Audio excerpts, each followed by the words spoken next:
तो भाई जैसा कि मैंने प्रॉमिस किया था, आप लोग को कोई नए फॉर्मूले नहीं रटने पड़ेंगे। जिन्होंने इलेक्ट्रोस्टैटिक्स के फॉर्मूले याद किए हैं या याद कर सकते हैं, उनको मैग्नेटिज्म में फॉर्मूले फॉर्मूले याद करने की टेंशन नहीं। सेम टाइप के फॉर्मूले हमें यूज करने पड़ेंगे। तो देखो, हमने पहले पढ़ा था इलेक्ट्रोस्टैटिक्स। इलेक्ट्रोस्टैटिक्स में हम लेके चलते थे दो चार्जेस को, एक प्लस चार्ज और एक माइनस चार्ज। तो देखो, ये इलेक्ट्रोस्टैटिक्स है। उसके बाद ये है मैग्नेटिज्म।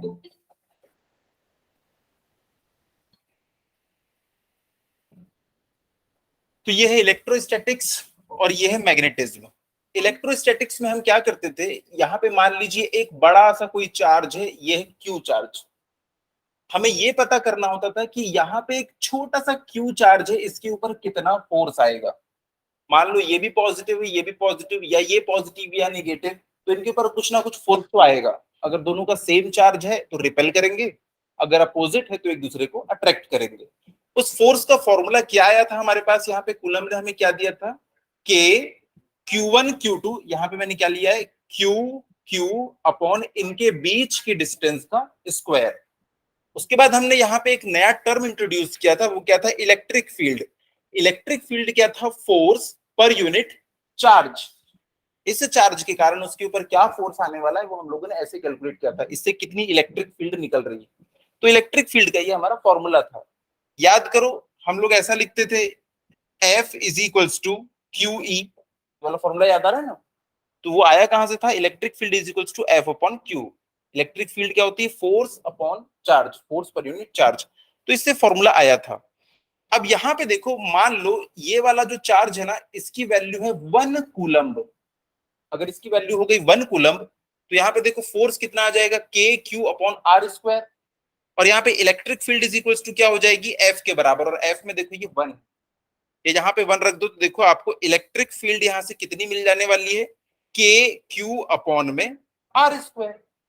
ये वाला फॉर्मूला याद आ रहा है ना। तो electric field is equals to हमको मिल गया क्या, के क्यू आर स्क्वायर। वैसे ही मैं मैग्नेटिज्म में बोलूं तो हमें ना यहाँ पे एक सिंगल पोल नहीं देखने मिलता, हमको दोनों पोल एक साथ देखने मिलेंगे। जैसे यहाँ पे एक चार्ज अकेले रह सकता था, यहाँ पे दोनों पोल एक साथ रहते हैं।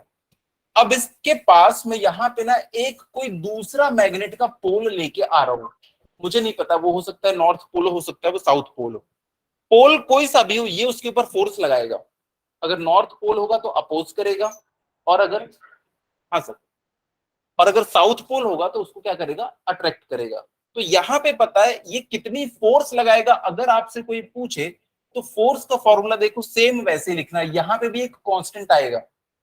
यहाँ पे जो कांस्टेंट था ना के, वो के की वैल्यू थी 1/4 पाई एप्सिलॉन नॉट। ये हम लोगों ने वहां याद किया था। यहाँ पे भी देखो एक कांस्टेंट आने वाला है के। उसके बाद देखो सेम वैसे लिखना है। ये जो मैग्नेट है ना, इसकी एक मैग्नेटिक स्ट्रेंथ होती है, उसको हम लोग हमेशा एम से रिप्रेजेंट करते हैं। जैसे चार्ज कितना है पूछूंगा तो आप बोलोगे ना इतने कूलम उतने कूलम, आप उसकी स्ट्रेंथ बताते हो। वैसे ही किसी मैग्नेट की स्ट्रेंथ को हम लोग स्मॉल एम से डिनोट करते हैं। मान लो इसकी स्ट्रेंथ एम है और इसकी स्ट्रेंथ ना मान लो यूनिटी है 1, तो मैं यहाँ पे क्या लिखूंगा, फॉर्मूला सेम उसके जैसे, एम इंटू 1 अपॉन में आर स्क्वायर।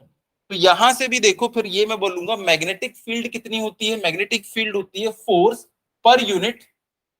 यहाँ पे ये जो हम लोगों ने जो टेस्ट चार्ज रखा हुआ है ना, टेस्ट पोल रखा हुआ है, उसके बराबर। नीचे में हमेशा क्या होता है, जिसके ऊपर निकालना है ना उसको हम लोग रखते हैं। यहाँ पे भी देखो, इस बड़े से चार्ज के कारण कितनी इलेक्ट्रिक फील्ड निकल रही थी, ये कितना फील कर रहा है, उसके लिए हम उसी को नीचे रखेंगे। इस मैग्नेट के कारण ये कितनी मैग्नेटिक फील्ड फील कर रहा है, तो इसी का हम लोग यहाँ पे नीचे में रखेंगे। तो इसका कितना है, पोल स्ट्रेंथ 1। तो हम लोगों ने इसका पोल स्ट्रेंथ जैसे ही 1 रखा, तो देखो हमको क्या मिलेगा, ये K into M upon are square. तो आप देख सकते हो कि दोनों सेम टाइप के फॉर्मूले आपको देखने मिल रहे हैं। Electric field is equals to constant charge upon बीच के डिस्टेंस का square. Magnetic field is equals to एक कांस्टेंट इनटू मैग्नेटिक पोल की स्ट्रेंथ अपॉन दोनों के बीच का डिस्टेंस का स्क्वायर। यहाँ पे ये जो के होता है ना, इसकी जो वैल्यू होती है, के इज इक्वल्स टू क्या होता है, म्यू नॉट अपॉन 4 पाई। इसको भी हम लोगों ने डिटेल में डिस्कस किया था। तो देखो 1/4 पाई 1/4 पाई दोनों में है, इसमें बस क्या है, नीचे में एप्सिलॉन नॉट है परमिटिविटी, और इसमें ऊपर में है म्यू नॉट, उसे हम क्या कहते हैं, परमिएबिलिटी कहते हैं। ये मैग्नेट में है और वो किस में, इलेक्ट्रोस्टैटिक्स में है। तो ये वाले फॉर्मूले पहले तो नोट कर लो, इसको डिलीट करना पड़ेगा ना लिखने के लिए। चलो आप सबसे पहले क्या करो, यहाँ पे ये दोनों चार्ज बनाओ, इसके ऊपर लिख लेना 1 कूलम और इसके ऊपर लिख लेना 1, यानी कि इसकी जो मैग्नेटिक पोल स्ट्रेंथ है वो 1 है और इसके ऊपर जो चार्ज है वो 1 कूलम है। क्या मतलब नेक्स्ट पेज में जाएंगे ना हम लोग, तो लिखो E is equals to K Q upon are square. Electric field हम ऐसे निकालते थे के क्यू अपॉन आर स्क्वायर से, और मैग्नेटिक फील्ड हम कैसे निकालेंगे, के एम अपॉन आर स्क्वायर से। ये वाला फॉर्मूला बहुत ज्यादा इंपॉर्टेंट, आज दिन भर यही वाला फॉर्मूला चलने वाला है। वो सब लिखने की जरूरत नहीं, सिर्फ ये जो डब्बे मैंने बनाए हैं उतना लिख लो। इलेक्ट्रिक फील्ड होती थी के क्यू अपॉन आर स्क्वायर, ये फॉर्मूला तो याद होगा। वैसे ही मैग्नेटिक फील्ड स्ट्रेंथ कितनी होती है, के एम अपॉन आर स्क्वायर, जहां पे एम क्या है, पोल स्ट्रेंथ। याद रखना, मैग्नेटिक पोल स्ट्रेंथ,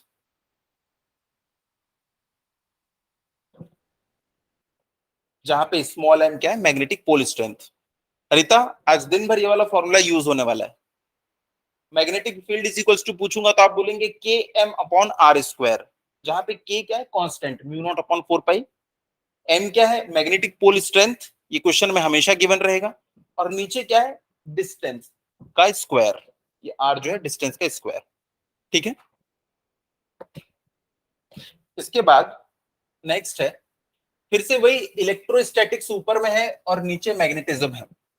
यहां पे अगर मैं दो पोल्स ले लूं इक्वल और अपोजिट, अगर ये माइनस क्यू है और ये प्लस क्यू है, इनके बीच की मैं डिस्टेंस ले लिया 2a, तो बताओ यहां पे इस p की वैल्यू, इलेक्ट्रिक डाइपोल मोमेंट, ये कितना होता था। कोई भी एक चार्ज का मैग्नीट्यूड ले लो और इनके बीच की आप क्या ले लो, डिस्टेंस ले लो। डिस्टेंस हमेशा कहां से कहां होती है, निगेटिव चार्ज से पॉजिटिव चार्ज की तरफ, इसको हमने वेक्टर क्वांटिटी मानी है। तो ये निगेटिव चार्ज से पॉजिटिव चार्ज की तरफ, तो इलेक्ट्रिक डाइपोल मोमेंट भी कहां से कहां हो जाता है, निगेटिव से पॉजिटिव की तरफ। तो अगर मैं बोलूंगा इलेक्ट्रिक डाइपोल मोमेंट की डायरेक्शन दिखाओ, तो आप दिखाना ये है सर, ये दिखाना निगेटिव से पॉजिटिव की तरफ, और उसका फॉर्मूला क्या है, P is equals to Q into 2a। अगर मैं इसको स्केलर फॉर्म में लिखना चाहूं तो ऐसा लिख सकते हैं, P is equals to 2a Q. याद आ रहा है कुछ कुछ। अब देखो मैग्नेटिज्म में हम कैसे लिखेंगे, यहां पे मान लो एक पोल है, वो है कोई नॉर्थ पोल, यहां पे मान लो कोई साउथ पोल, या हम लोग क्या कर सकते हैं, एक ही इसको एज्यूम कर लेते हैं। यहाँ पे ये नॉर्थ पोल है, साउथ पोल है। अब इनके बीच का जो डिस्टेंस है ना, इसके दोनों एंड्स के बीच का डिस्टेंस वो क्या है, 2l है। उसके बाद इसकी जो मैग्नेटिक स्ट्रेंथ है, इस पोल मैग्नेटिक स्ट्रेंथ का मतलब ये होता है कि वो कितनी मैग्नेटिक फील्ड बाहर निकाल सकता है। एक मटेरियल ऐसा होगा जिससे ना, बस ये देखो 3 मैग्नेटिक फील्ड बाहर निकली है, एक मटेरियल ऐसा होगा जिससे ये देखो इतनी सारी बार बार ये मैग्नेटिक फील्ड्स निकली है। तो किसकी स्ट्रेंथ ज्यादा है, इस वाले की, जिससे जितनी मैग्नेटिक फील्ड बाहर निकलेगी उसका m उतना ही ज्यादा। तो यहाँ पे आप देख के बोल सकते हो m1 is greater than m2, वो उतना ज्यादा फोर्स लगा पाएगा जितनी ज्यादा मैग्नेटिक फील्ड निकालेगा। तो जो भी बार मैग्नेट होता है उसके दोनों एंड की जो स्ट्रेंथ होती है ना, वो हमेशा सेम होती है, हमेशा, ये नेचर का रूल है। उसके दोनों एंड्स की जो स्ट्रेंथ होगी ना पोल की, वो हमेशा m होगी। अब यहाँ पे देखो, ये जो साउथ पोल है ये नेगेटिव चार्ज की तरह बिहेव करता है, और ये जो पॉजिटिव चार्ज है ना, ये सॉरी जो नॉर्थ पोल है क्या करता है, पॉजिटिव चार्ज की तरह बिहेव करता है। तो हम लोग क्या करेंगे, इसको पॉजिटिव चार्ज, इसको नेगेटिव चार्ज की तरह हम लोग कंसिडर करते हैं। जैसे यहाँ पे इलेक्ट्रिक डाइपोल मोमेंट था, यहाँ पे मैग्नेटिक डाइपोल मोमेंट आएगा। अब इससे कंपेयर करके बताओ कि मैं उसको क्या लिखूं। यहाँ पे दोनों में से किसी एक चार्ज को मैंने लिख लिया था मैग्नीट्यूड, तो वहां पे क्या लिखूं, स्मॉल m लिख लूं, यानी कि इन दोनों के में से किसी की एक की स्ट्रेंथ मल्टीप्लाइड बाय दोनों के बीच की डिस्टेंस। और डिस्टेंस हमेशा कहां से कहां लेनी है, साउथ पोल से नॉर्थ पोल। हम साउथ को यहाँ पे ना नेगेटिव पोल मानते हैं। इसका रीजन क्या है, इसका रीजन ये है कि हम लोग ये जानते हैं कि पॉजिटिव चार्ज में से हमेशा इलेक्ट्रिक फील्ड बाहर निकलती है, और नेगेटिव चार्ज में इलेक्ट्रिक फील्ड हमेशा अंदर आती है। तो वैसे ही आप देखो नॉर्थ पोल से हमेशा निकलती थी ना इलेक्ट्रिक मैग्नेटिक फील्ड, और साउथ पोल के अंदर आती थी। तो इसको हम लोग पॉजिटिव और इसको नेगेटिव टाइप का कंसिडर करते हैं। ऐसी पॉजिटिव नेगेटिव जैसी चीज होती नहीं है, लेकिन इससे कंपेयर करने के लिए हम इसको नॉर्थ को पॉजिटिव और साउथ को नेगेटिव कहते हैं। तो यहाँ पे देखो फॉर्मूला ये हो जाएगा, और अगर आप इसका सिर्फ मैग्नीट्यूड लिखना चाहो तो आप क्या लिख सकते हो, इसको 2Lm इस तरीके से लिख सकते हो। देखो ये कैपिटल एम है और ये स्मॉल एम। यहाँ पे इसको मैं क्या बोलूंगा, मैग्नेटिक डाइपोल मोमेंट। यहाँ पे ये क्या था, इलेक्ट्रिक डाइपोल मोमेंट। दोनों है डाइपोल मोमेंट। डाइपोल का मतलब क्या होता है, पोल, और डाई मतलब दो, दो पोल के बीच का मोमेंट। यहाँ पे भी दो पोल के बीच का मोमेंट, लेकिन ये मैग्नेटिक पोल है तो मैग्नेटिक डाइपोल मोमेंट, और यहाँ पे ये इलेक्ट्रिक पोल्स हैं इसलिए इलेक्ट्रिक डाइपोल मोमेंट। तो ये वाला फॉर्मूला भी याद करना है।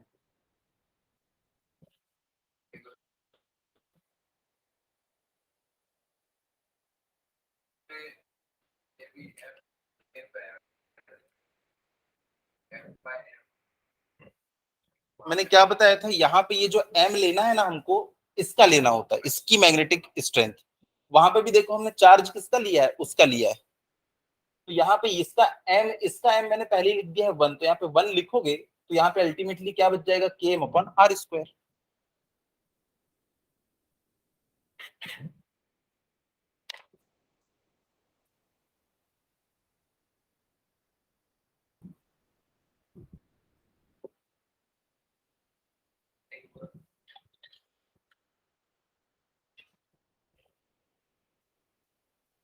चलो हो गया।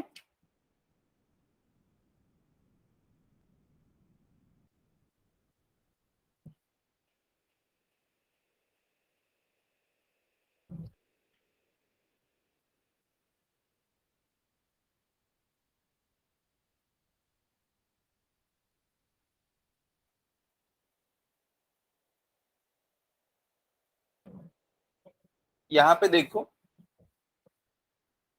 ये जो हमने कैपिटल एम लिखा है ना, मैग्नेटिक डाइपोल मोमेंट, इसकी जो एसआई यूनिट होती है ये होती है जूल पर टेस्ला, और जो स्मॉल एम लिखा है हमने उसकी यूनिट क्या होती है, एम्पियर मीटर। इसकी एक और यूनिट है, उसको हम लोग बना सकते हैं, जूल को हम और क्या लिख सकते हैं, न्यूटन मीटर, और टेस्ला को हमने क्या लिखा था, न्यूटन पर एम्पियर पर मीटर।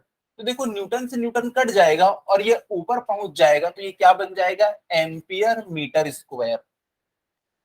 ठीक है।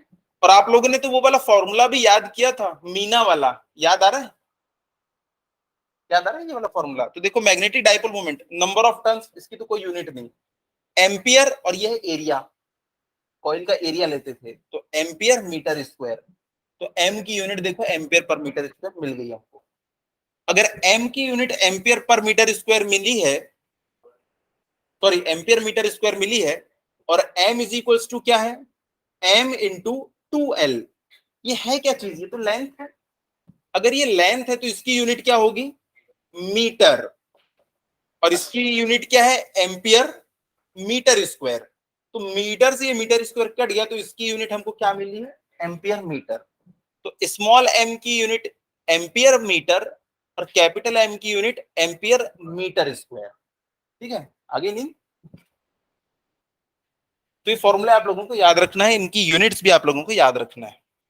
चलिए अब नेक्स्ट लिखिए इसी में। तो ये इलेक्ट्रिक डाइपोल मोमेंट का काम हो गया हमारा। अब उसके बाद देखो इलेक्ट्रोस्टैटिक्स में हम लोगों ने देखा था डाइपोल के कारण इलेक्ट्रिक फील्ड कहां पे कितनी होती है।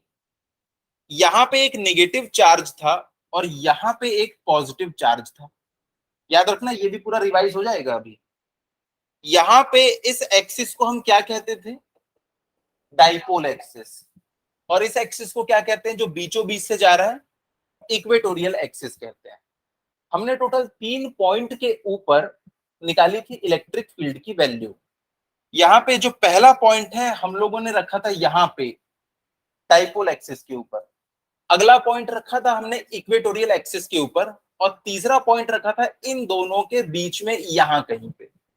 तीनों के ऊपर हम लोगों ने इलेक्ट्रिक फील्ड की वैल्यू निकाली थी। तो फॉर्मूला क्या क्या है, इसके लिए जो फॉर्मूला था वो था केपी अपॉन आर क्यूब। इसके लिए फॉर्मूला क्या था, 2 kp अपॉन आर क्यूब। और इसके लिए फॉर्मूला क्या था, K P upon R cube 1+3 cos theta. तो देखो, जब आप इसके लिए निकालोगे, इसके लिए निकालोगे और इसके लिए निकालोगे, जब आप इसके लिए निकालोगे तो देखो डाइपोल एक्सिस से एंगल कितना बना है, 0। अगर 0 बनाए तो देखो ये वाले फॉर्मूले में रख के देखो, यहाँ पे 0 तो ये कितना हो जाएगा, 1+3 यानी कि 4, रूट के बाहर आएगा तो 2 kp अपॉन आर क्यूब, यही वाला फॉर्मूला मिल जाता है। और एक बार थीटा की वैल्यू रख दो 90 डिग्री, जैसे ही 90 डिग्री रखोगे तो ये क्या हो जाएगा, 0, और ये क्या हो जाएगा, केपी अपॉन आर क्यूब, तो ये मिल जाएगा। तो अगर आपने ये वाला फॉर्मूला याद रखा है ना, तो एक बार 0 रख दो तो ये मिल जाएगा, एक बार 90 रख दो तो ये मिल जाएगा। तो यहाँ पे हम लोगों को ये फॉर्मूला मिला था। तो एक बात बताओ कि अगर हम मैग्नेटिज्म पढ़ें और उसमें देखें कि यहाँ पे एक कोई पोल है, ये इसका साउथ पोल है, ये इसका नॉर्थ पोल है, तो मैं इस एक्सिस को क्या कहूंगा,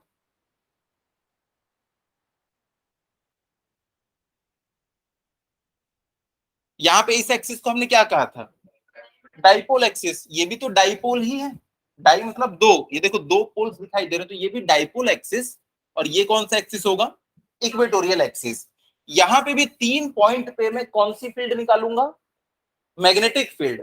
अब इलेक्ट्रिक पोल थे तो इलेक्ट्रिक फील्ड, मैग्नेटिक पोल है तो यहाँ पे देखो, यहाँ पे मैग्नेटिक फील्ड निकालूंगा, यहाँ और यहाँ बीच में किसी पॉइंट पे निकालूंगा। तो वहां का देख देख के यहाँ पे कॉपी पेस्ट करना है।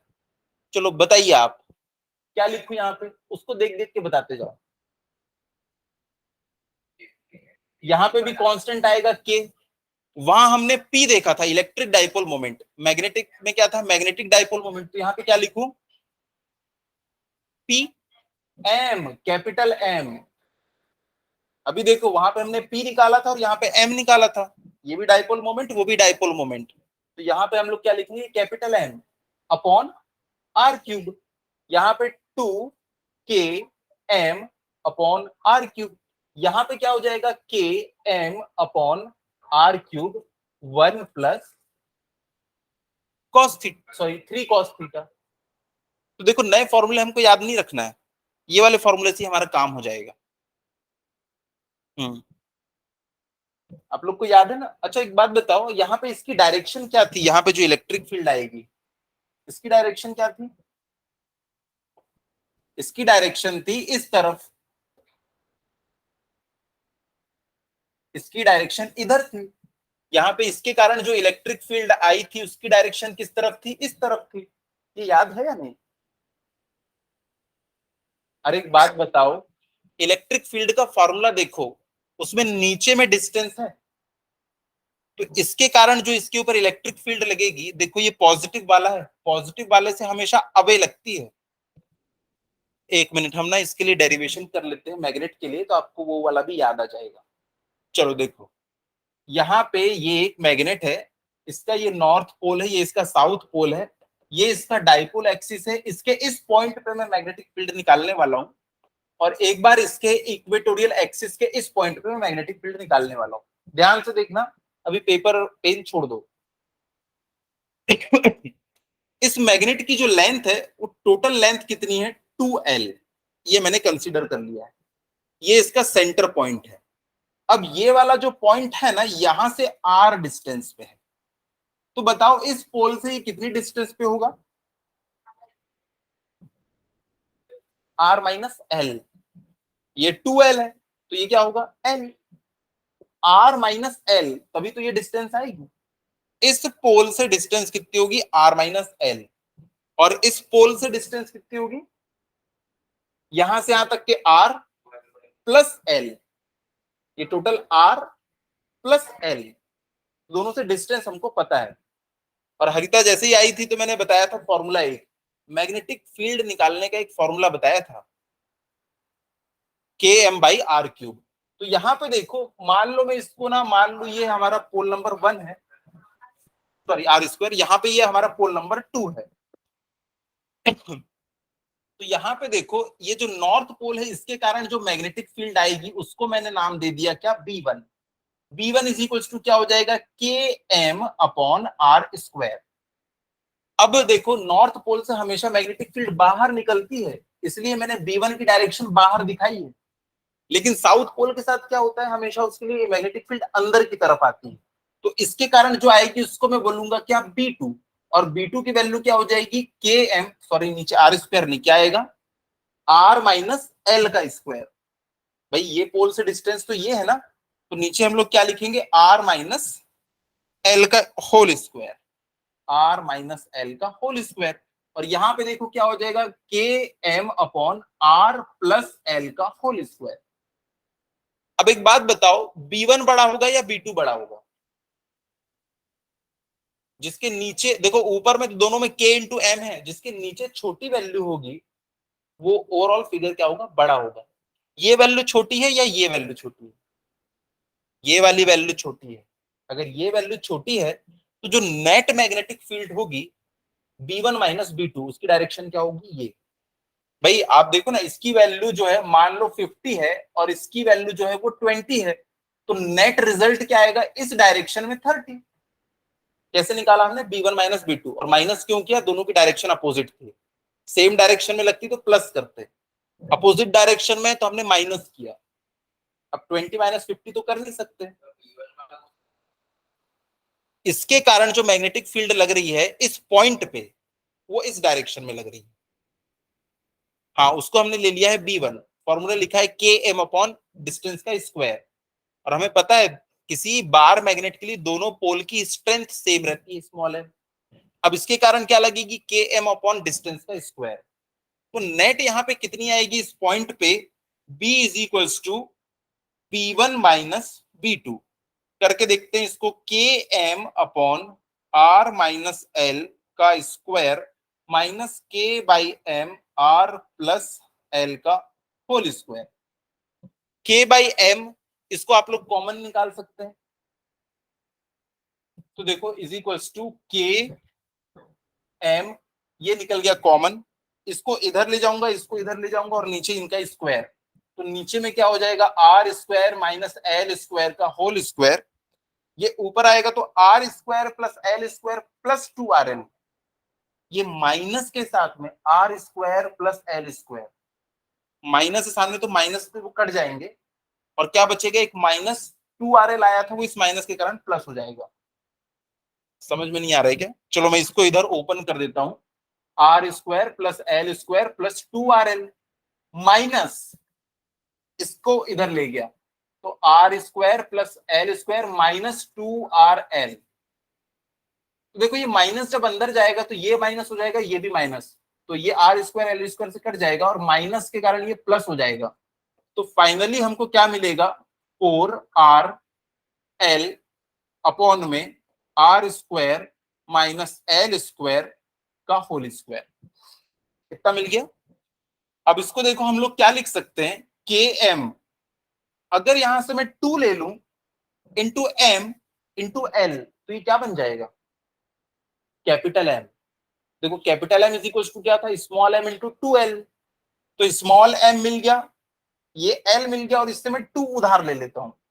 देखो K 2l इंटू m, तो क्या बच जाएगा, ये 2 into r upon r² - l² का होल स्क्वायर। अब देखो इसकी जगह पे मैं क्या लिख दूंगा, कैपिटल M।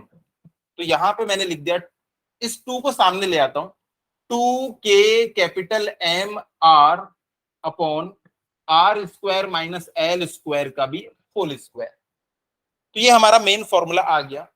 अब यहाँ पे हम एक एजम्पशन लेंगे कि r के कंपैरिजन में ये l बहुत छोटा है, इस r के कंपैरिजन में ये l बहुत छोटा है, यानी कि मैग्नेट ना हमारा इतना छोटा सा है और आप इतनी दूरी दूरी पे आप निकाल रहे होते, देखो r की वैल्यू बहुत ज्यादा है ना। तो यहाँ पे अगर हम वो एजम्पशन ले ले तो ये 0 हो जाएगा l की वैल्यू, तो r की पावर क्या हो जाएगी, 4। एक r ऊपर पहले से कट जाएगा और नीचे क्या बचेगा, r³। 2km/r³, 2km/r³ मिल गया। और डायरेक्शन क्या मिली इसकी, उस तरफ। क्यों? ये वाला पोल पास में है ना, तो ये ज्यादा फोर्स लगाएगा, और नॉर्थ पोल से हमेशा फोर्स किधर, मैग्नेटिक फील्ड किधर लगती है, हमेशा अवे।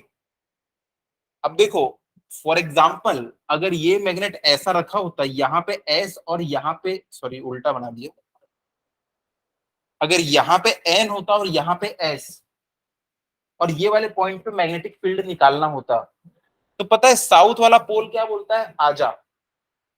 तो इसके कारण मैग्नेटिक फील्ड लगती इधर, ये बी एस लिख दिया ड्यू टू साउथ पोल, और नॉर्थ पोल के कारण हमेशा क्या लगती है, दूर जा।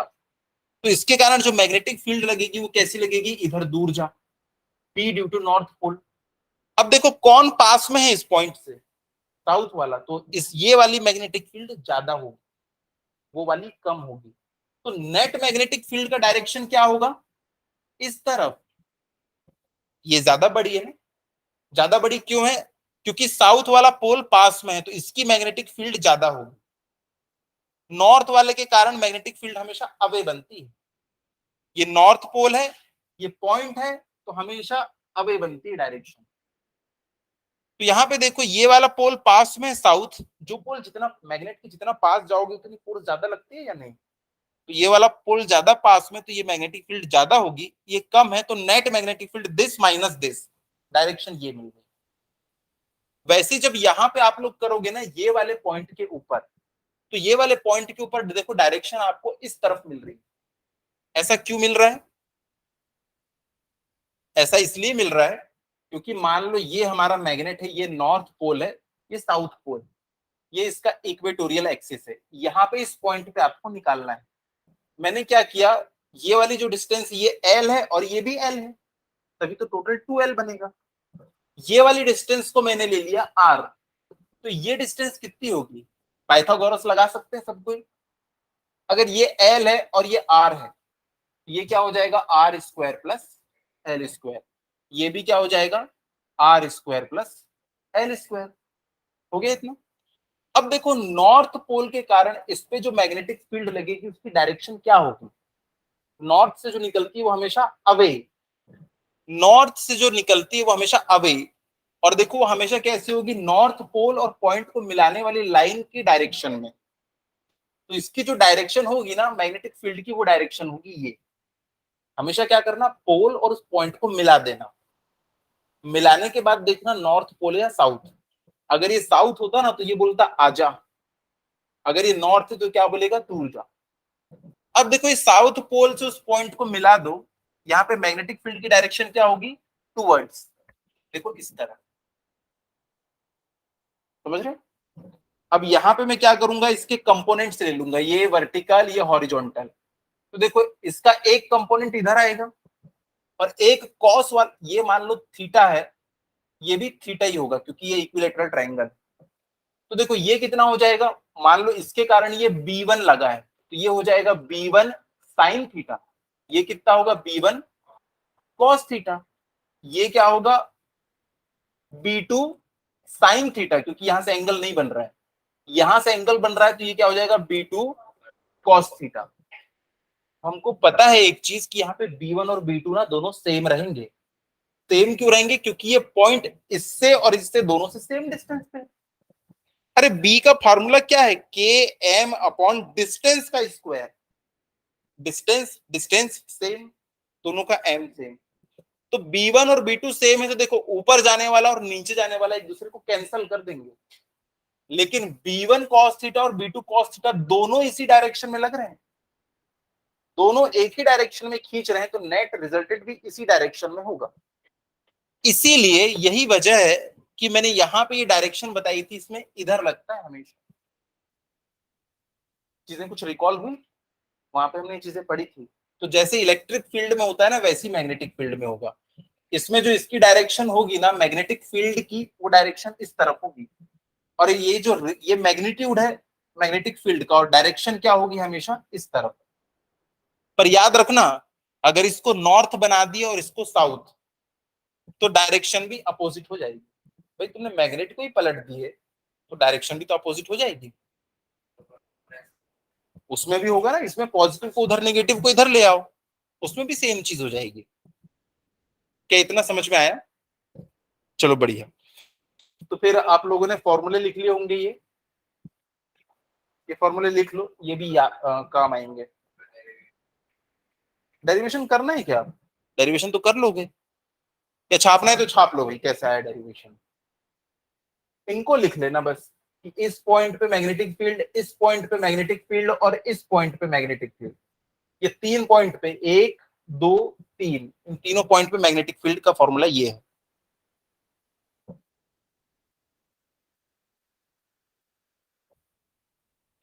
फॉर्मूला तो बस एक ही याद रखना था ये इलेक्ट्रोस्टैटिक्स में, जिसको ये याद हो गया उसको वो दोनों याद हो गए, और पी की जगह पे तो एम करना है बस, और मैग्नेटिक के लिए बन जाएगा।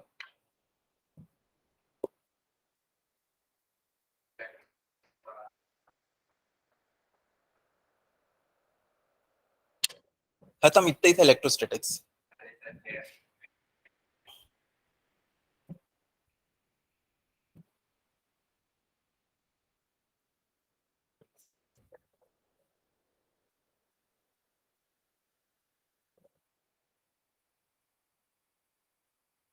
तो अभी तक के हमने क्या पढ़ा उसको मैं एक स्लाइड में सम अप कर दूंगा 2 मिनट में, उसको आप लोगों को याद रखना होगा।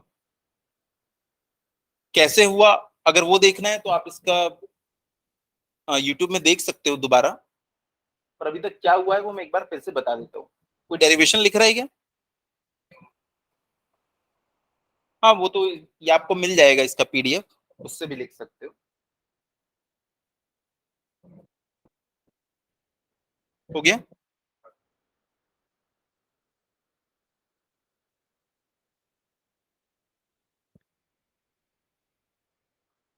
हाँ तो भाई अभी तक क्या हमने देखा है, क्या सबसे पहला फॉर्मूला मैग्नेटिक फील्ड का, मैग्नेटिक फील्ड का फॉर्मूला होता है के, जहां पे ये जो के है ना, मैग्नेट हम लोग पढ़ रहे हैं तो ये म्यू नॉट बाई 4 पाई होगा, याद रखना। और म्यू नॉट की वैल्यू कितनी होती है, म्यू नॉट बाई 4 पाई की,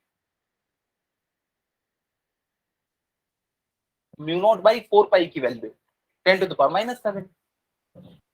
देखो मैंने बताया था ना, म्यू नॉट की वैल्यू होती है कितनी, 4 पाई इंटू 10⁻⁻⁷। मैं पूछ रहा हूँ म्यू नॉट बाई 4 पाई की वैल्यू बताओ, ये 4 पाई नीचे आ जाएगा, क्या बच गया 10⁻⁻⁷।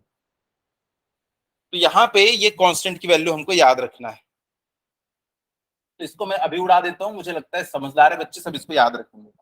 तो K into small M upon R का स्क्वायर। उसके बाद हमने दूसरी चीज पढ़ी, दूसरी चीज क्या थी, मैग्नेटिक डाइपोल मोमेंट। हमने ये देखा एम इंटू 2L, इसको 2Lm लिखो, 2Ml लिखो, जो लिखना है वो लिखो, इसलिए मैंने इसको वेक्टर फॉर्म में लिखा है, कुछ भी सॉरी स्केलर फॉर्म में, जो लिखना है वो लिखो। उसके बाद तीसरी चीज हमने देखी कि अगर ये एक नॉर्थ पोल और साउथ पोल है, तो इसके इस पॉइंट पे, इसके इस पॉइंट पे, और इसके इस पॉइंट पे, यानी कि एक ये 0 डिग्री है, एक्सिस से 0 डिग्री, एक बार 90 डिग्री, और एक बार बीच में कोई थीटा पे है, ये थीटा है। तो देखो इसके लिए फॉर्मूला क्या होता है, के एम अपॉन आर क्यूब, के एम अपॉन आर क्यूब, के एम अपॉन आर क्यूब। पहले इतना लिख लिया मैंने, ये तो 1 का 1 ही रहता है, ये कितना हो जाता है 2, और ये कितना हो जाता है 1+3 cos थीटा, 1 2 3, मैंने तो ऐसे याद कर लिया। तो ये अभी तक के हम लोगों ने पढ़ा है। हाँ एक्सिस से, ये एक्सिस से लिया है हम लोगों ने, ठीक है। वैलिडेट भी कर सकते हो ना, देखो जब ये इधर आ जाएगा तो थीटा की वैल्यू 0 पुट करके देखो, आपको यही फॉर्मूला मिल जाएगा। तो यहां तक के हम लोगों ने पढ़ लिया है। अब इसके बाद टोटल हम लोगों ने 3 पॉइंट डिस्कस कर लिए इलेक्ट्रोस्टैटिक्स और मैग्नेटिज्म के बीच में। पहला हम लोगों ने वो देखा था, दूसरा ये देखा था, तीसरा ये। अब हम लोग चौथा पॉइंट डिस्कस करने वाले हैं, उसको नए उसमें ही डिस्कस कर लेते हैं। हम लोगों ने एक चीज देखी थी कि मान लो अगर इस डायरेक्शन में इलेक्ट्रिक फील्ड है, इस डायरेक्शन में अगर इलेक्ट्रिक फील्ड है, इसके बीच में एक हमारा प्यारा सा डाइपोल फंस गया है।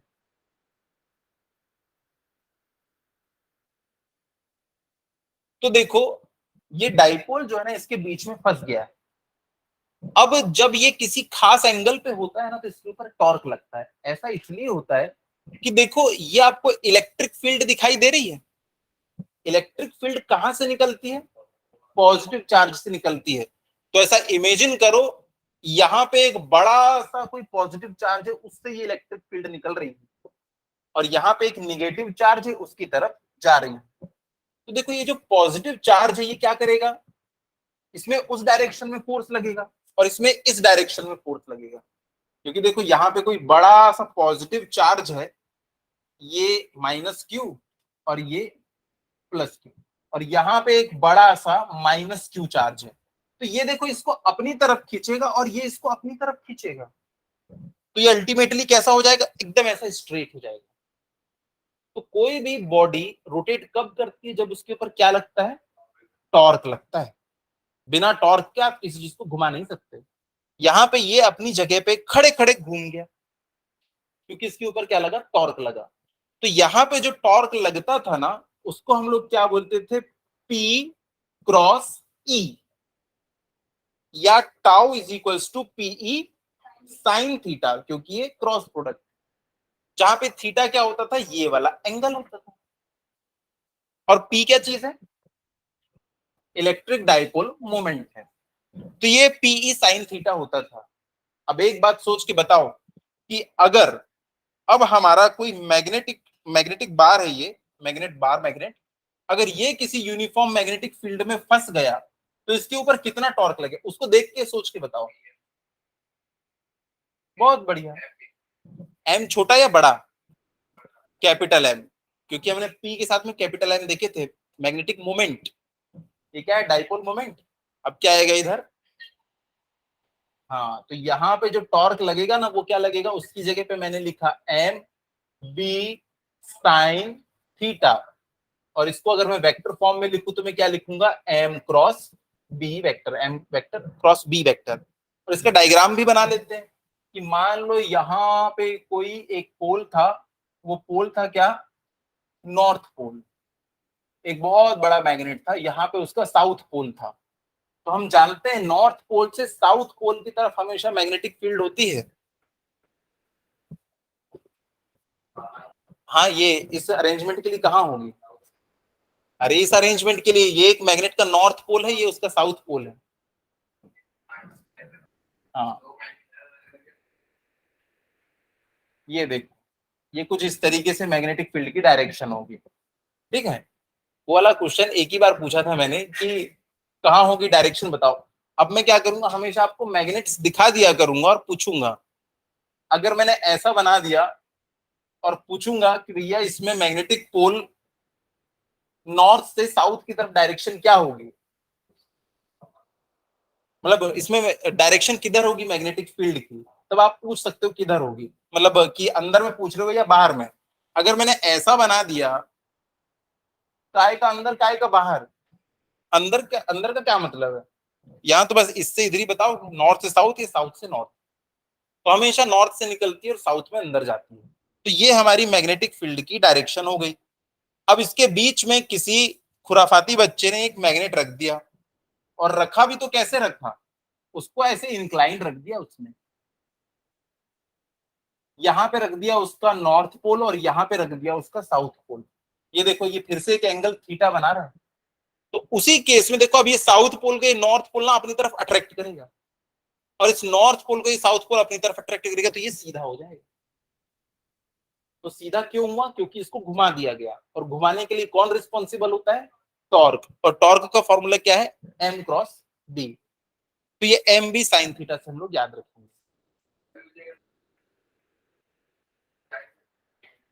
ये प्लेन पे रखा हम लोगों ने, हवा में नहीं रखा। हमने क्या किया, एक कागज मतलब एक टेबल रखा, उस पे यहाँ पे नॉर्थ पोल रखा, एक साउथ पोल, और इस मैग्नेट को ऐसा रख दिया, तो ये ऐसा हो गया। कहाँ हवा आई इसमें,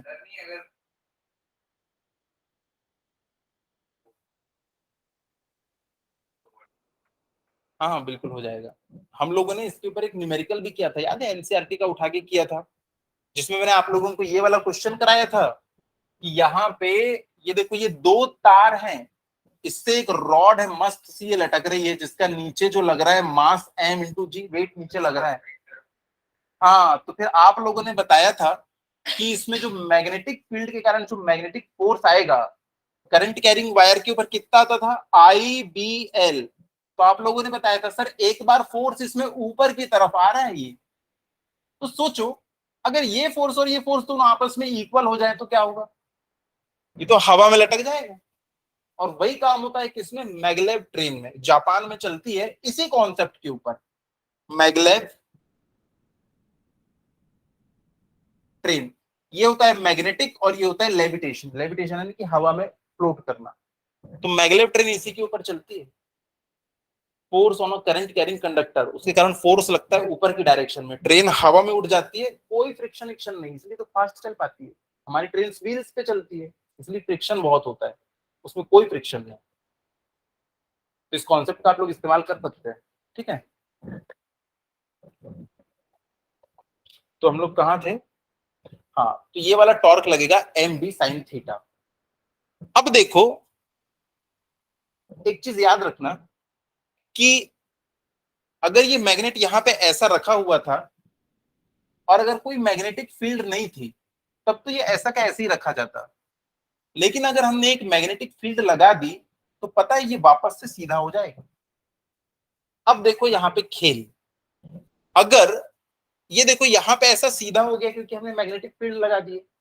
अब आप बताओ कि अगर वो बदमाश बच्चा वापस आया और इसने इसको ऐसा घुमा दिया और फिर से छोड़ दिया तो क्या होगा, वापस से अपनी पोजीशन में आ जाएगा।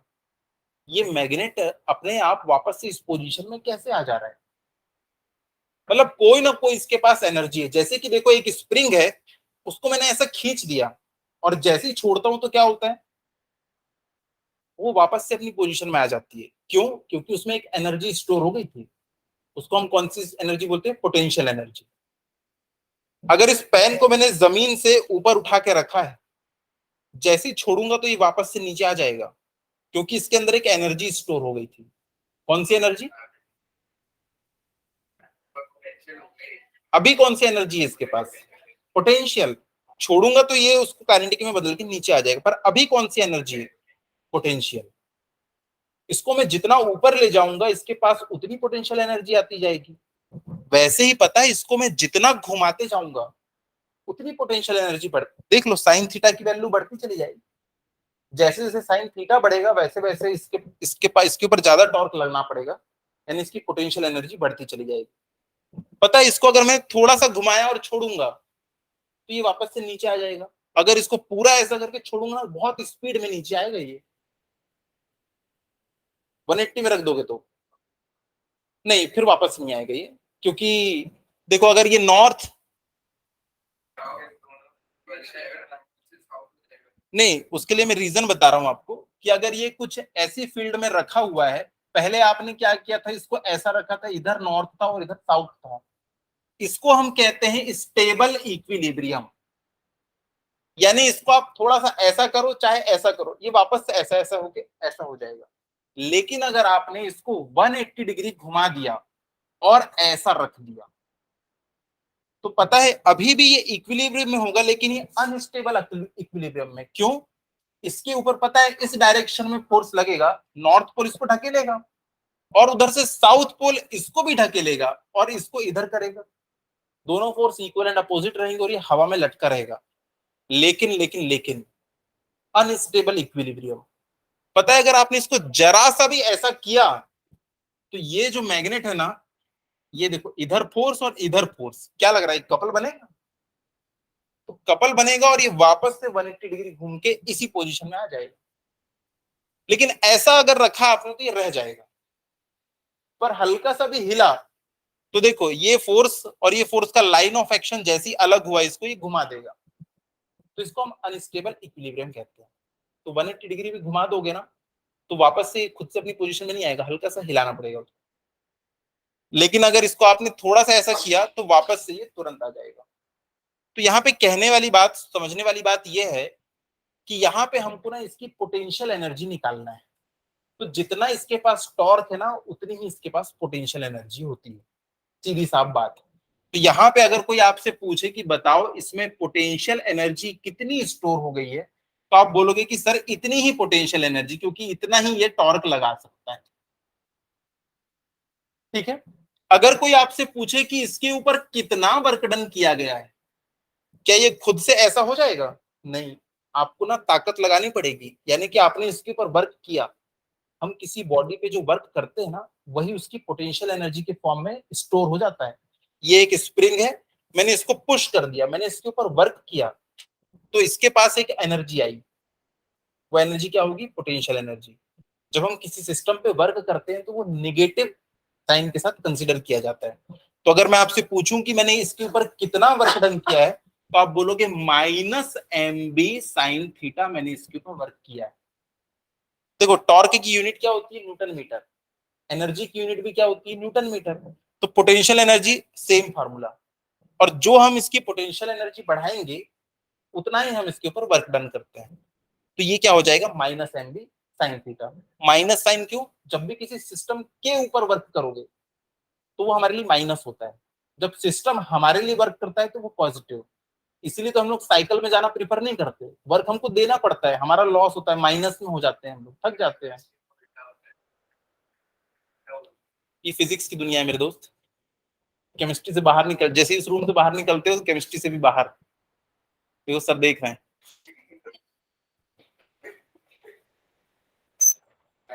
नहीं, मैंने बताया ना कि वर्क डन जब हम सिस्टम के ऊपर करते हैं तो वो नेगेटिव कंसिडर करते हैं। याद है magnetic sorry electric dipole moment? मैंने बताया केमिस्ट्री में आप लोग कहाँ से कहाँ पढ़ते हो? पॉजिटिव से नेगेटिव की तरफ।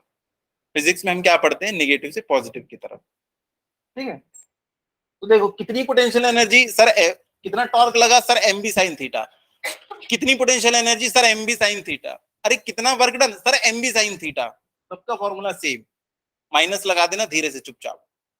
ठीक है, तो ये फॉर्मूले याद हो जाएंगे। ज्यादा कुछ तो पढ़ा ही नहीं हमने अभी तक। ये देखो, ये 3 फॉर्मूले थे। चौथा formula, tau is equals to mb।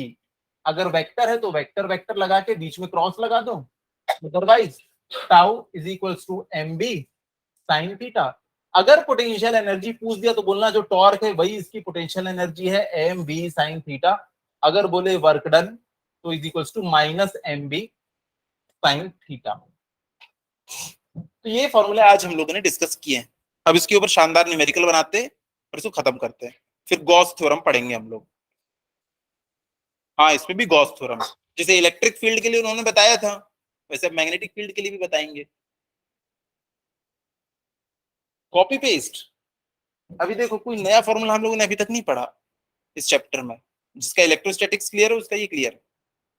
Direction से लेके हर चीज सेम आ रही है, वो अभी पढ़ लिया।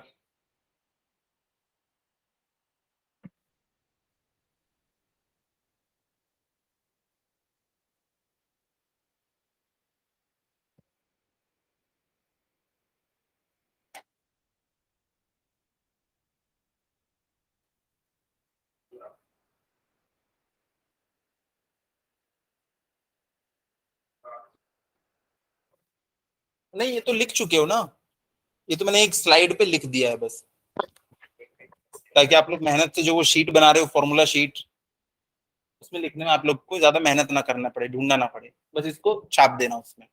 ठीक है, चलो तो फिर अब न्यूमेरिकल शुरू करते हैं।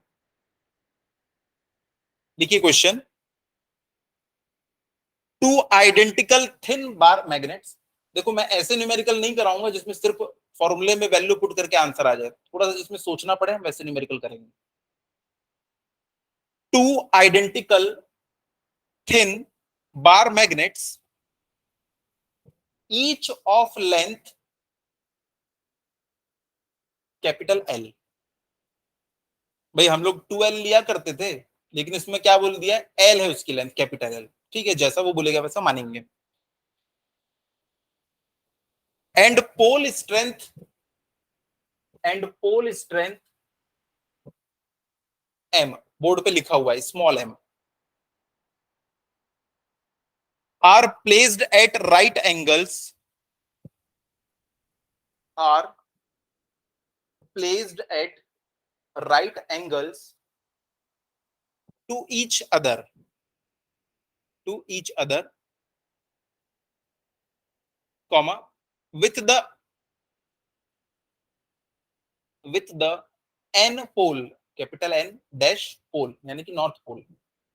मैं नॉर्थ पोल बोला करूंगा, आप लोग हमेशा ऐसा लिख लिया करना, एन पोल, साउथ पोल में S pole, with the north pole of one, with the north pole of one touching south pole of other।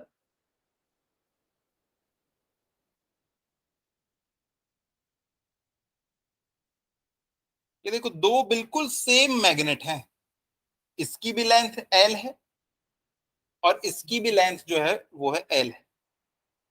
इसका नॉर्थ पोल इसके साउथ पोल को टच कर रहा है, मतलब ऐसा अरेंजमेंट है, राइट एंगल पे दोनों ऐसे रखे हुए हैं कि एक का नॉर्थ दूसरे के साउथ को टच कर रहा है। कैसे रख पाना पॉसिबल है? बिल्कुल पॉसिबल, क्योंकि नॉर्थ और साउथ है, ये दोनों एक दूसरे को अट्रैक्शन करते हैं, ये आराम से ऐसे रखे रह जाएंगे। आगे क्या बोलता है? फाइंड द मैग्नेटिक मोमेंट या मैग्नेटिक डाइपोल मोमेंट, जो भी बोलो, ये मैग्नेटिक मोमेंट बोलता है शॉर्ट फॉर्म में। मोमेंट देख के आप समझ जाना कि वो मैग्नेटिक डाइपोल मोमेंट की बात कर रहा है। Formula capital M is equals to 2Lm, ठीक है। हाँ, तो क्या लिखा हमने? Find the magnetic moment of the system,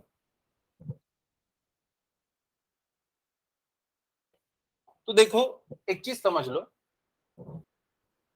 मान लो ये एक मैग्नेट है, ये नॉर्थ पोल है, ये साउथ पोल, उसके बाद ये एक मैग्नेट है, ये इसका नॉर्थ पोल है और ये इसका साउथ पोल, दो अलग अलग बार मैग्नेट आपको दिख रहे हैं। अगर मैं इन दोनों को पास में ले आऊं तो देखो ये कुछ इस तरीके से दिखाई देंगे हमको, और पता है बीच में ये कुछ नहीं दिखेगा, ये एक बड़ा मैग्नेट बन जाएगा जिसका एक एंड क्या होगा? नॉर्थ पोल, और दूसरा एंड क्या होगा? South pole. हमेशा याद रखना, आपने वो देखा होगा ना, हॉर्स शू वाला ऐसा जो मैग्नेट बनाते हैं, इसमें ये एन पोल होता है और ये साउथ पोल होता है। बस आपको क्या करना है, जो भी एक कंबाइंड मैग्नेट बन गया उसके दो पोल दिखा देना है, दोनों एक्सट्रीम एंड पे होते हैं हमेशा पोल, ठीक है। एक्चुअल में होता क्या है ना, इसके जो मॉलिक्यूल्स हैं वो सारे के सारे इस डायरेक्शन में ऐसे ओरिएंटेड हैं, इसके भी सारे के सारे इस डायरेक्शन में ओरिएंटेड हैं। जब इसको आप लोग आपस में चिपका देते हैं ना, तो पता है ये एक बॉडी की तरह का, आप इसको एक साइड से उठाओ, देखना दूसरा भी उठ जाएगा, ये एक बॉडी की तरह काम करते हैं। तो हमेशा आप क्या करोगे, अगर मैग्नेट्स को आपने जोड़ दिया तो आप ना सिर्फ दो ही पोल दिखाना, दोनों एंड के ऊपर। यहाँ पे देखो मैंने दोनों को जोड़ दिया, अभी बीच में एन और एस को गायब कर दिया। आपको पता है इस अगर मान लो एक मैंने बड़ा सा मैग्नेट लिया होता, जैसे ये वाला मैग्नेट, अगर मैं इसको तोड़ देता, अगर इस मैग्नेट को मैं तोड़ देता तो क्या होता? मेरे को नॉर्थ पोल अलग मिल जाता और साउथ पोल अलग मिल जाता। ऐसा होता क्या? नहीं, इस मैग्नेट को तोड़ोगे तो पता है दो मैग्नेट मिलेंगे आपको, इसमें अपने आप यहाँ पे साउथ, अपने आप यहाँ पे नॉर्थ पोल बन जाएगा अपने आप। कभी तोड़ के देखना मैग्नेट को। तो इसका उल्टा भी पॉसिबल है, अगर मैं दोनों को चिपका दूं तो मुझको एक बड़ा नॉर्थ पोल एक साउथ पोल मिलेगा, बीच का सब गायब। तोड़ दोगे तो देखो आपको ऐसा मिलेगा, जोड़ दोगे तो आपको ऐसा मिलेगा, ये चीज याद रखना। तो यहां पे भी देखो, ये दोनों में आपको टोटल 4 पोल दिखाई दे रहा है, पर एक्चुअल में कितने दिखने चाहिए? 2 पोल। अब इसको बनाने की कोशिश करो, विड्थ नेग्लिजिबल, इस विड्थ को नेग्लिजिबल ले लें। तो देखो मैग्नेटिक मोमेंट का फॉर्मूला होता है m is equals to small m into दोनों पोल के बीच की डिस्टेंस। हमने जो 2L लिया था वो क्या था? दोनों पोल के बीच की डिस्टेंस थी। यहां पे अब दो पोल कहां दिखाई दे रहे हैं? एक ये और एक ये, दोनों के बीच की डिस्टेंस कितनी है? अरे पाइथागोरस लगाओ, ये भी L है और ये भी L है, तो ये डिस्टेंस कितनी हो जाएगी? देखो मैग्नेटिक मोमेंट का फॉर्मूला क्या है? दोनों पोल में से किसी एक का स्ट्रेंथ ले लो, मल्टीप्लाइड बाय दोनों के बीच की डिस्टेंस। यहां पे अभी अभी ताजा ताजा मैंने आप लोगों को बताया कि ये कोई पोल नहीं होगा, ये कोई पोल नहीं होगा, तो यहाँ पे देखो पोल कहाँ कहाँ दिख रहा है, सबको दिख गया। इन दोनों के बीच की डिस्टेंस क्या होगी, ये होगी ना ये। अब ये ट्राइंगल देखो, ये भी एल है, ये भी एल, इसको नेग्लिजिबल मानना थिकनेस, ये भी एल है और ये भी एल है, तो ये कितना हो जाएगा, पाइथागोरस लगाएंगे, L square plus L square, यानी कि 2l का स्क्वायर, एल बाहर आ जाएगा और अंदर में क्या बच जाएगा 2। तो इसको मैं सीधा लिख देता हूं क्या, L√2। तो फॉर्मूला देखो क्या है, कोई भी एक की आप स्ट्रेंथ लो मल्टीप्लाइड बाय दोनों के बीच की डिस्टेंस, तो डिस्टेंस कितनी हो गई यहाँ पे, L√2। हाँ कैपिटल एल दिया था, कैपिटल एल ले लो, चलो खुश। ये कैपिटल एल दिया था तो ये कैपिटल एल ले लिया मैंने, ठीक है। जैसे मान लो आपको एक मैग्नेट दिया होता,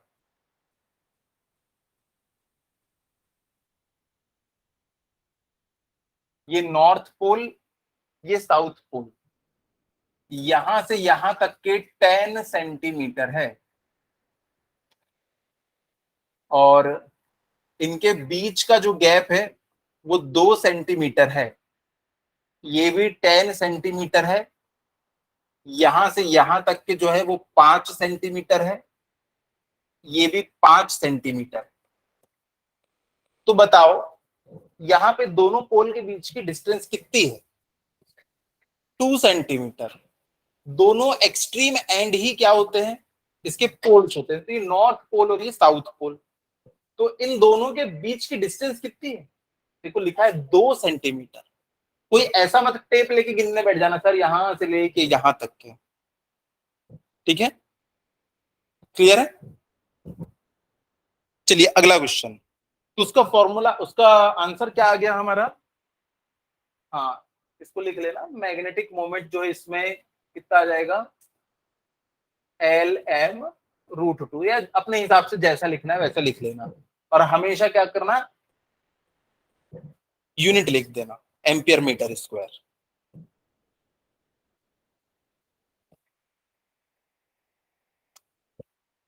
चलिए एक अगला question,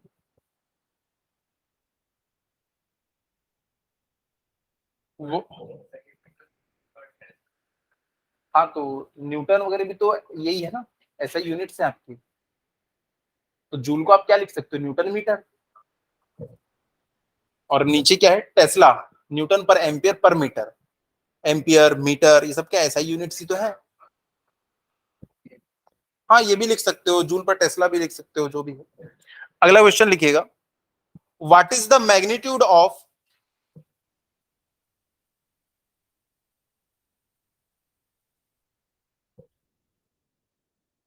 what is the magnitude of the equatorial and axial fields, equatorial and axial fields, axial AXIAL, axial fields due to a bar magnet, due to a bar magnet at a distance of, at a distance of 50 centimeter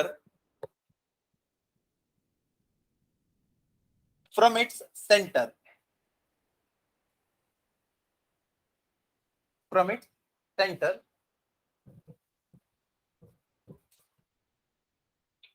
full stop. Consider, consider the length of magnet to be 5 centimeter, length of magnet to be 5 centimeter, and magnetic moment of, magnetic moment of 0.4 ampere metre square, 0.4 ampere metre square. तो देखो हमारा ये एक magnet है, question में दिया हुआ है कि इसकी खुद की जो लेंथ है ना वो 5 सेंटीमीटर है, ठीक है, तो इसकी टोटल लेंथ जो है वो 5 सेंटीमीटर है। और क्वेश्चन में दिया हुआ है कि इसके सेंटर से 50 सेंटीमीटर की दूरी पे, इसके सेंटर से 50 सेंटीमीटर की डिस्टेंस पे ये कोई पॉइंट है एक्सियल एक्सिस पे, और इसके इक्वेटोरियल एक्सिस के ऊपर भी 50 सेंटीमीटर ऊपर कोई पॉइंट है। सेपरेट सेपरेट निकाल, फॉर्मूला है ना यार अपने पास। यहाँ के लिए क्या था, के एम अपॉन आर क्यूब, वहां के लिए क्या था, 2 km अपॉन आर क्यूब। तो चीज आर माइनस एल लेके नहीं बनाओगे, यहाँ पे आप लिख दोगे एक स्टेटमेंट छोटा सा कि इस आर के कंपैरिजन में एल बहुत छोटा है, हमेशा लिख दे। अगर आप देखोगे ना कि इतना ज्यादा ह्यूज डिफरेंस है, देखो ये 50 है और ये 2.5 है, तो कितना ज्यादा डिफरेंस है। तो आप क्या लिख देना कि इसको हम लोग क्या मान रहे हैं कि इसमें जो एल है ना वो बहुत बहुत छोटा है आर से। अदरवाइज पता है ये वाला जो फॉर्मूला है ना वो क्या हो जाएगा, यहाँ के लिए देखो हम लोग फॉर्मूला कितना अच्छे से लिखते हैं, ये वाला 2 km अपॉन आर क्यूब। अगर हम लोग ना लिखें तो फॉर्मूला क्या हो जाएगा, 2 km r upon are square minus l square का स्क्वायर। फॉर्मूला ये आया था, याद है हम लोगों ने बोला था एल जो है नेग्लिजिबल है। एक काम करना, घर जाना, कैलकुलेटर उठाना, एक बार ना एल को रख के देखना और एक बार बिना एल रखे इस फॉर्मूले में रख के देखना, आंसर में एकदम माइन्यूट सा डिफरेंस आएगा। तो हम लोग क्या करते हैं, इसको कंसिडर ही नहीं करते एल को, क्योंकि दिख रहा है ना ये 2.5 और ये 50 है, उससे 20 टाइम्स ज्यादा है, और उनका भी स्क्वायर करना है आपको, तो डिफरेंस और बड़ा हो जाता है। समझ में आ रहा है। हाँ जाइए जाइए।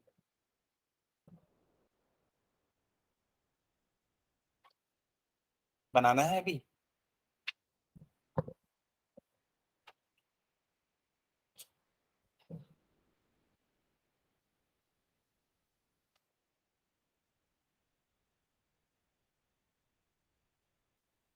जिनको यकीन नहीं होता वो देख लो।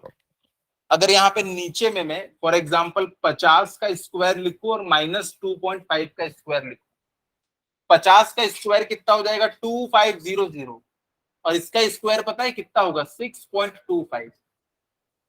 नेग्लिजिबल है नहीं, इसलिए हम उसको नेग्लिजिबल मान के यहाँ पे ये वाला फॉर्मूला लगाएंगे और यहाँ पे लगाएंगे क्या, के एम अपॉन आर क्यूब, और निकाल लेंगे। जहां पे के क्या चीज है, म्यू नॉट बाई 4 पाई, और म्यू नॉट बाई 4 पाई कितना होता है, 10⁻⁻7। तो बस इसमें तो वैल्यू रखना है और आंसर आ जाएगा, काम खत्म। अब थोड़ा अच्छा क्वेश्चन करेंगे।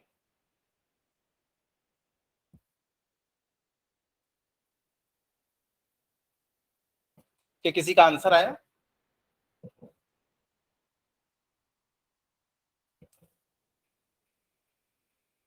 इस पॉइंट पे जो आंसर आ रहा है ना वो आ रहा है 6.4 इंटू 10⁻⁻7 टेस्ला। और यहाँ पे जो आंसर आ रहा है कितना आएगा सोचो, उसका आधा हो जाएगा, क्योंकि वो 2 km था, ये तो km है।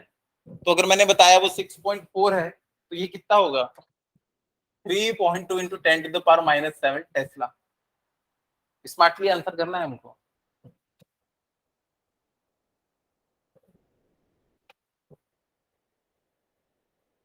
चलिए अगला क्वेश्चन है, ये बहुत अच्छा क्वेश्चन है, ये आपकी आंखें खोलने वाला क्वेश्चन है।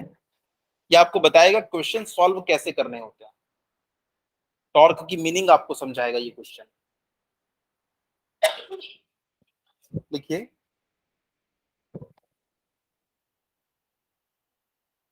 अ bar magnet, a bar magnet of magnetic moment of magnetic moment 1.5 joule per tesla. Alternating torque इसकी क्या है, ampere metre square. Joule per tesla lies, lies, lies, aligned with the direction of lies, sorry, lies, aligned with the direction of a uniform magnetic field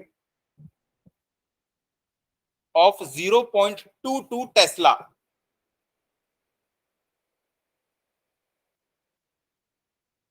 अभी तक के हमने जो लिखा उसका आप क्या मतलब समझते हैं? पढ़ो और बताओ। क्वेश्चन डिकोड करना आना चाहिए एक एक लाइन पढ़ के।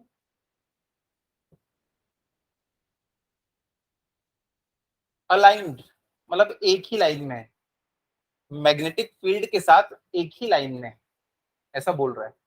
तो एक बार मैग्नेट है, अगर देखो इस तरीके से ये मैग्नेटिक फील्ड है, तो इसी की डायरेक्शन में ये क्या है, अलाइन। तो ये हो जाएगा नॉर्थ और ये हो जाएगा साउथ। हमेशा ऐसे ही लिखना, नॉर्थ उसी डायरेक्शन में लिखना जिस डायरेक्शन में ये जा रहे हैं, क्योंकि नॉर्थ से भी क्या होता है, हमेशा निकलती हैं। तो देखो ये सेम डायरेक्शन दिख रहे हैं, अगर बोलेगा अलाइंड अपोजिट तो आप इसको अपोजिट बना देना, क्योंकि नॉर्थ इधर बनाओगे तो देखो इधर निकलेगी मैग्नेटिक फील्ड। क्वेश्चन में क्या बोला है, लाइज अलाइंड, यानी कि सेम लाइन ऑफ एक्शन है इसका भी और इसका भी। तो हमने क्या किया, मैग्नेटिक फील्ड ऐसी बनाई और मैग्नेट को भी अपना ऐसे बना दिया। तो अभी तक के जो हमने, अभी डायग्राम मत बनाओ, आखिरी में बनाना, क्वेश्चन लिखो। अब नेक्स्ट लाइन में लिखना ऐसा, small a, what is the amount of work done. Work done का फॉर्मूला, हाँ, minus M B sine theta. What is the amount of work done to turn the magnet.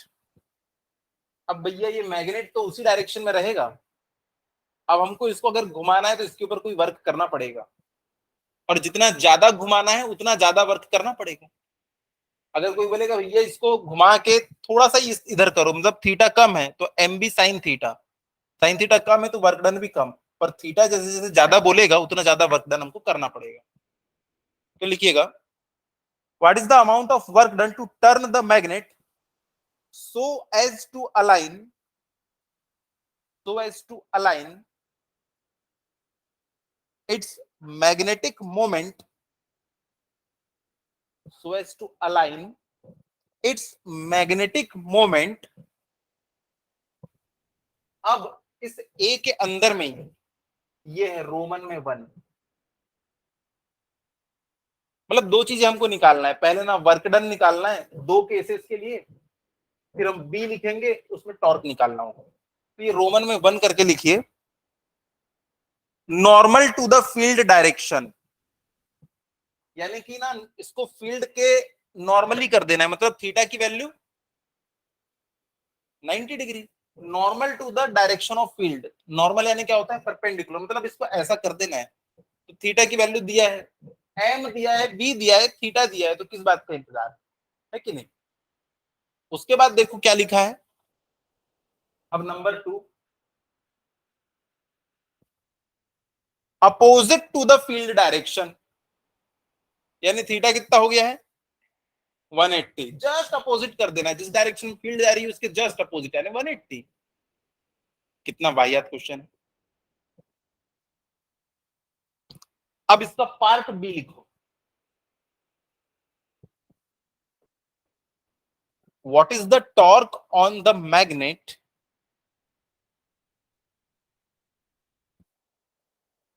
what is the torque on the magnet in case 1 and 2, in case 1 and 2। हाँ, तो दोनों cases में अब आपको torque कितना लग रहा है वो भी निकालना है।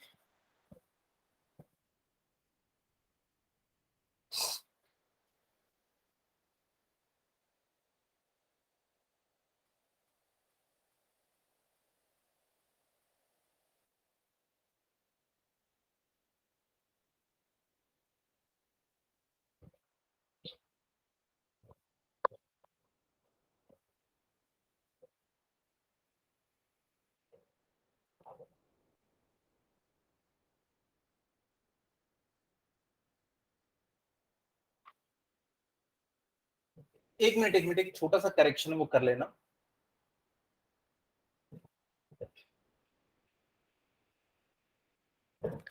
वर्क डन जो होता है वो क्या होता है, फोर्स इंटू डिस्प्लेसमेंट, वो हमेशा क्या होता है, डॉट प्रोडक्ट।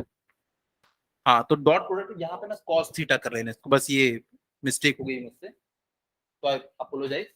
इसको आप लोग थोड़ा सा करेक्ट कर लेना, ये होता है एम बी कॉस थीटा।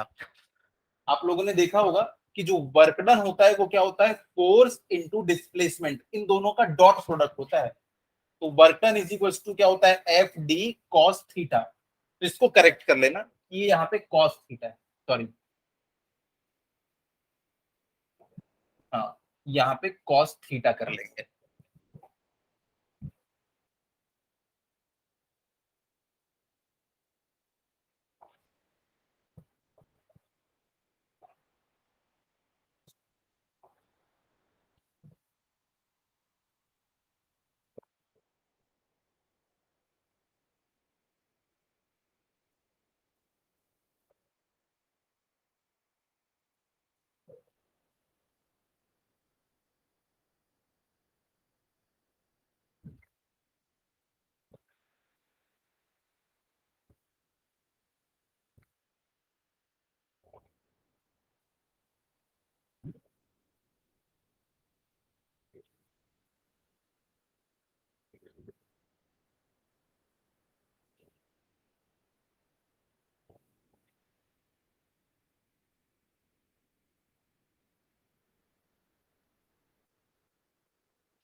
तो देखो यहाँ पे हमको वर्क डन कैलकुलेट कैसे करना है वो देखते हैं।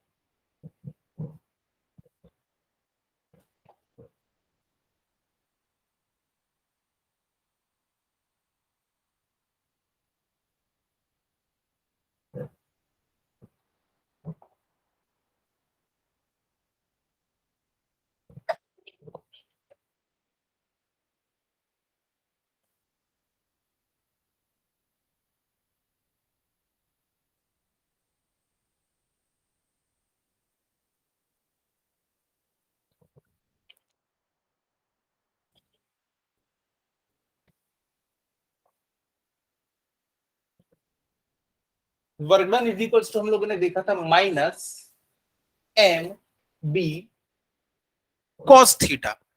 पर यहाँ पे एग्जैक्टली हमको फॉर्मूला क्या लगाना पड़ता है, देखो, एक आपको मैं वो बता रहा हूँ एग्जांपल, कि अगर आपके पास एक स्प्रिंग है, अगर ये एक स्प्रिंग है, पता है आपको, यहां से यहां पे अगर इसको कंप्रेस करना है, और अगर सेम डिस्टेंस यहां से यहां पे इसको कंप्रेस करना है, तो आपको फोर्स अलग अलग लगाना पड़ता है, आपको वर्क डन अलग अलग करना पड़ता है। तो वैसे यहाँ पे डिपेंड कर रहा है कि ये किस पोजीशन पे था और आपको किस पोजीशन पे ले जाना है।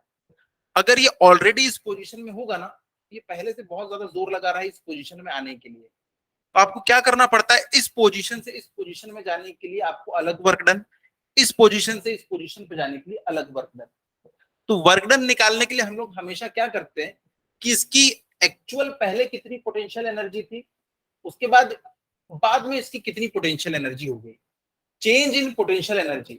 यहाँ पे देखो, इसकी पोटेंशियल एनर्जी इतनी थी, ग्राउंड से ये 5 मीटर पे, अब मैंने इसके ऊपर वर्क डन किया तो इसकी पोटेंशियल एनर्जी ये हो गई। तो यहां से यहाँ पे जो मुझको इसको पहुंचाने के लिए इसको जो वर्क डन करना पड़ा, वो यहाँ पे जो पोटेंशियल एनर्जी है माइनस यहाँ पे जो पोटेंशियल एनर्जी है वो मैं कर दूंगा। मैं आपको फिर से बता रहा हूं कि मान लो ये ग्राउंड है, यहाँ पे कोई एक बॉडी यहाँ पे रखी हुई थी, यहाँ पे जो इसकी हाइट है वो h1 है।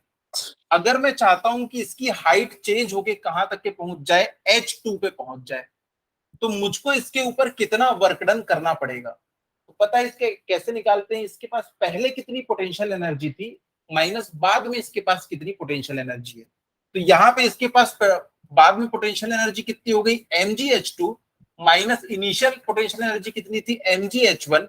तो mgh2 माइनस h1, इतना मुझे इसके ऊपर वर्क डन करना पड़ा।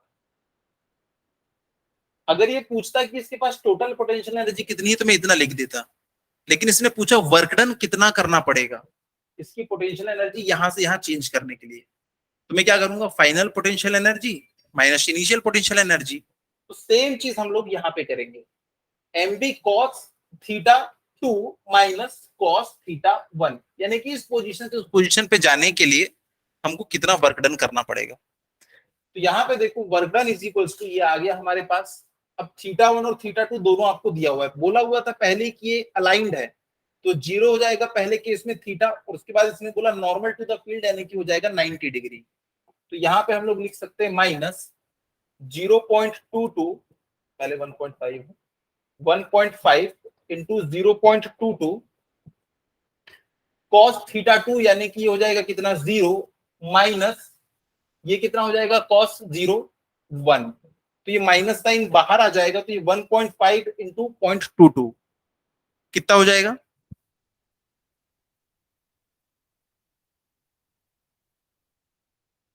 0.33 0.33 जूल। वर्क डन है, वर्क डन की यूनिट क्या होती है, जूल। तो चेंज इन पोटेंशियल एनर्जी आप लोग निकाल लोगे, आपको क्या मिल जाएगा, वर्क डन।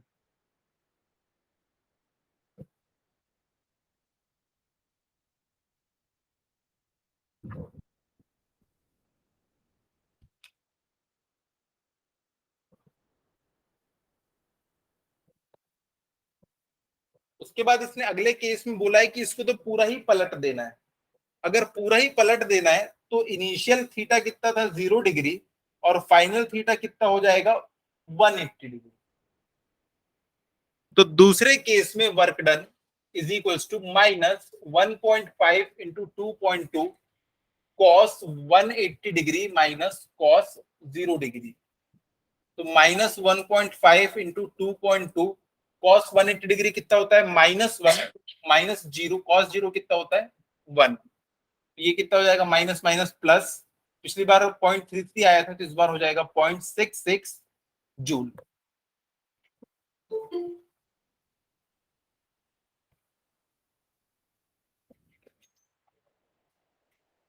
एक मिनट वेट कर लो, ये हो जाएगा 0.66 जूल।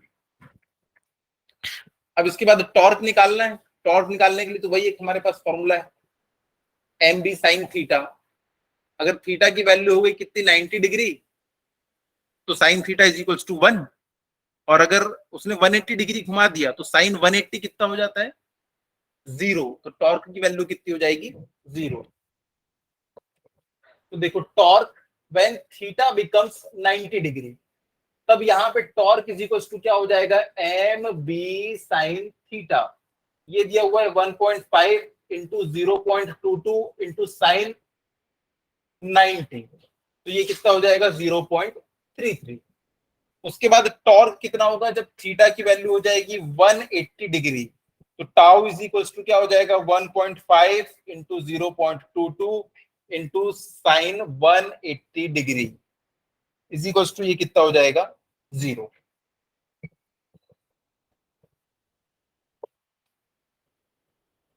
क्या बोल रहे थे, नहीं वो वर्कडन वाले में हुआ है।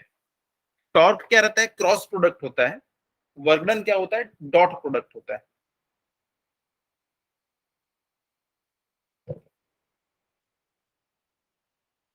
तो ये वाला क्वेश्चन यहाँ पे खत्म।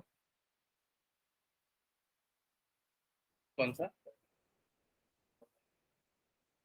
ठीक है देख लेते हैं, अभी सर की क्लास शुरू हो रही है। तो चलो आज यहीं तक के रखते हैं हम लोग।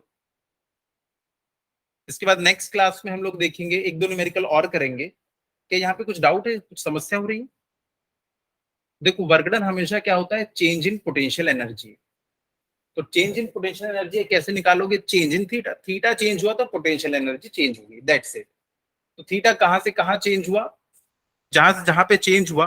देखो अगर आपको क्वेश्चन दिया होता कि वो 0 डिग्री पे नहीं है, वो ऐसा है मैग्नेट, और इस डायरेक्शन में ये आपकी मैग्नेटिक फील्ड लगी हुई है, ये ऑलरेडी 45 डिग्री पे है, अब ये 90 डिग्री पे जा रहा है, आपको तो वर्कडन कम करना पड़ेगा ना।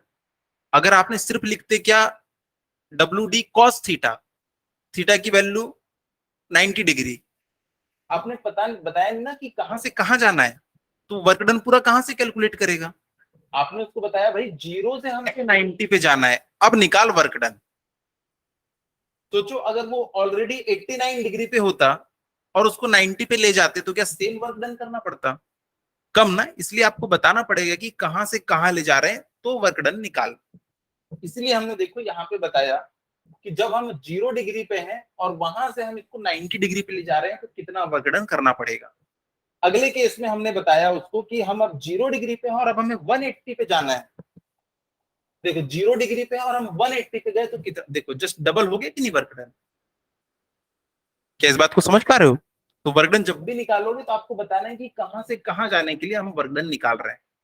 कितना क्लियर है? तो बस यही एक इसमें ना वैरायटी थी जो थोड़ा सा घुमाता है। तो आपको हमेशा दिया होगा कि उसको परपेंडिकुलर करने के लिए कितना वर्क डन, तो पूछना कहां से परपेंडिकुलर कर रहे हो, तो बताएगा 0 डिग्री से 90 डिग्री। कितना क्लियर है? क्या ये फॉर्मूले याद रहेंगे? ठीक है, तो फिर आज की क्लास यहीं पे हम लोग समाप्त करते हैं। अगली क्लास में 2-3 न्यूमेरिकल करेंगे और उसके बाद गॉस थ्योरम, उसके बाद अर्थ की मैग्नेटिक फील्ड हम लोग देखेंगे। हम लोग ये बार बार बोलते हैं ना कि कंपास जो है या एक बार मैग्नेट को हवा में लटका दो धागे की हेल्प से तो वो खुद को अलाइन कर लेता है नॉर्थ टू साउथ पोल की तरफ। तो ऐसा क्यों करता है? क्योंकि अर्थ के पास भी मैग्नेटिक फील्ड है, अर्थ खुद एक बहुत बड़ा मैग्नेट है। तो इस सबसे बड़े मैग्नेट के बारे में भी हमको पढ़ना पड़ेगा। इसकी मैग्नेटिक फील्ड बड़ी होती होगी या छोटी होती होगी? बहुत छोटी, बहुत कम, बहुत बहुत कम मैग्नेटिक फील्ड है अर्थ के पास, बहुत कम स्ट्रेंथ है उसकी। तो उसको भी हम लोग डिस्कस करते हैं, ठीक है, अगली क्लास में। चलिए, जो बच्चे ऑनलाइन बैठे हैं वो लीव कर सकते हैं।